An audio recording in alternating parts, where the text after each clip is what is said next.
What's up, guys? At a Park here, and today we are going to continue our series on leadership traits. Now, these are things that the Marine Corps define as characteristics that you, as a person and you as a leader, should be striving to start developing and then continue on through your leadership career that you should develop. These are things that you should be developing in your fellow leaders. Let's say you are a guild leader or a very senior officer and you have officers under you, or maybe you have a brand new officer that you want to kind of take under your wing and develop these skills. And these are traits that you as a new leader should be working on if you intend to, to continue this leadership career or just in general get into it. Let's say that you freshly promoted officer, or you are looking to start your own guild or run your own raids or pugs or whatever. These are things you need to be working on. Now, with all that being said, today we are going to talk about the big boy when it comes to leadership traits, and that is integrity. Now, I kind of wanted to wait, and part of me wanted to not do this episode, just completely skip over and do it last.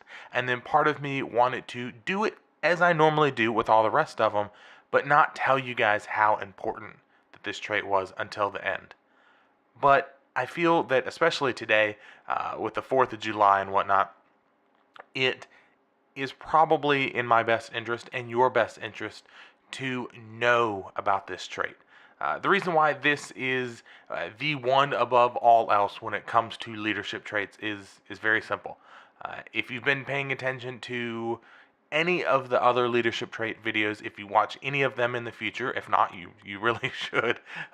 If you've watched any of my content in general, you hopefully have heard that almost everything that comes out of my mouth and everything that I talk about always comes back to integrity, trust, people knowing what they get when they're looking and acting and dealing with you.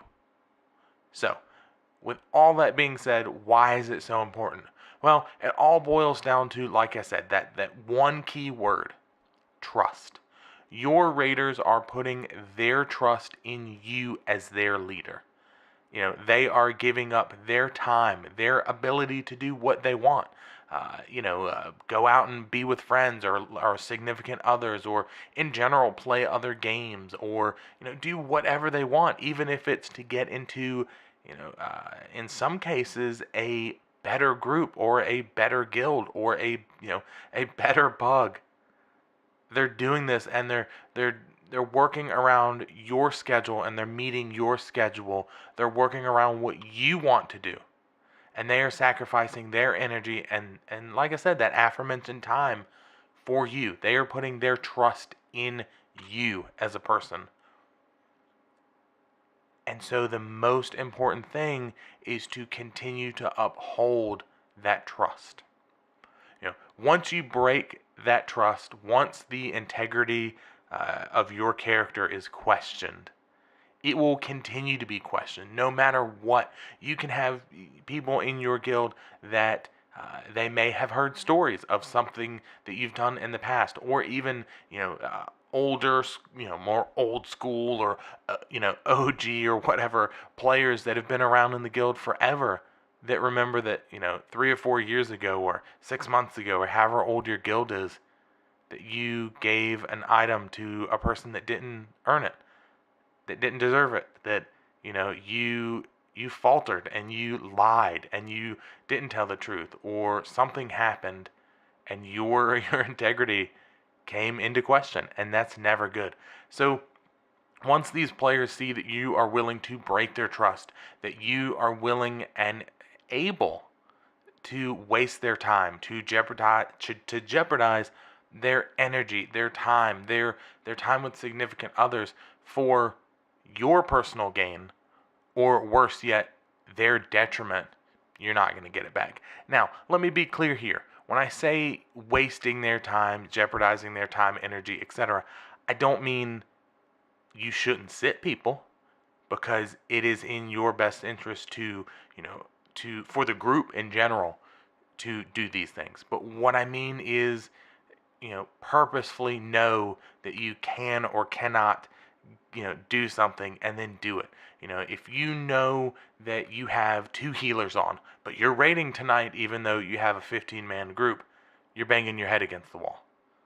If you purposefully give yourself loot, or great example from my guild, we have a standing rule where any bind on equip items that drop during the raid go to me. The purpose behind that is I then turn around after the raid, maybe a day or two later when I remember about it, sell said items. I put them on the auction house. Anything that sells, that gold gets thrown right back into the guild bank. And then we use it to buy pots and flasks and food and whatever we need. But what if I was using that money, which I'm not, but what if I was using that money for my personal gain? Or maybe I'm not selling those BOEs. Now, again, not the case for me, and it's very easy to track that stuff because anybody, my officers can go to the money tab and see, okay, he did, put in 20k gold, whatever. But once somebody found that out,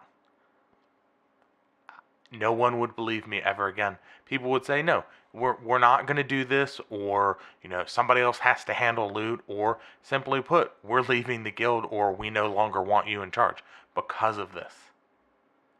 And that is something that you cannot do. Now, obviously, that is a very, at least for me, far-fetched scenario. But these are things that happen, and you guys have seen it. So what I implore you to do as a leader is to never falter. To never let yourself be corrupted, or never let yourself, be in a position where you have to make these choices. And these are things that, I'm saying it, and even as I'm saying it, I know, one, how ridiculous it sounds, and two, how crazy out there that, never let yourself be corrupted. But these are things that will ruin your guild. These are things, these temptations that are always there. It's tempting to take those BOEs, and it's tempting to, do this and not do that because it's easier on you. It's tempting to do things that are easy and take other people's work and, whatever. But that's not what a leader does. A leader follows through and shows people that the trust that they have given him and put in him is worth it. So I mentioned in the beginning of this video that, we're talking about the 4th of July a little bit, and that's kind of why, because of, we're talking about, at least for Americans, this idea of independence that, we in general didn't like the group, the guild that we were part of, the British. And so we decided to put faith and trust into our leaders, Washington and, Jefferson, et cetera, et cetera, et cetera, the whole lot of them, and said, hey, we don't like this. Here's what we want to do. And we did something, and we put trust in these leaders that they would stand up for us. And it is incredible the amount of trust put into your leaders and how easy it is to lose said trust. So I implore you guys, as you're out there leading raids, leading guilds, doing whatever it is in a leadership position, or potentially doing these things, to remember that your people, your raiders, your, whatever, are putting their trust in you, and that is important above all else. With that being said, a few things here. If you guys like the video, hit that like button, hit that subscribe button. Both of these things encourage me a great deal to continue to put out the content that you're seeing today. If you did not like this video, that's cool. Hit the dislike button, the little thumbs down. However, I would appreciate it either way if you would let me know in the comment section below, hey, this is what I did, or more preferably, this is what I did not like. I don't like when you do X. That way I can make the content better for you. Now, with all that being said, happy 4th of July, everybody, for those of you in America or abroad for American independence. And until next time, guys, I'll see ya.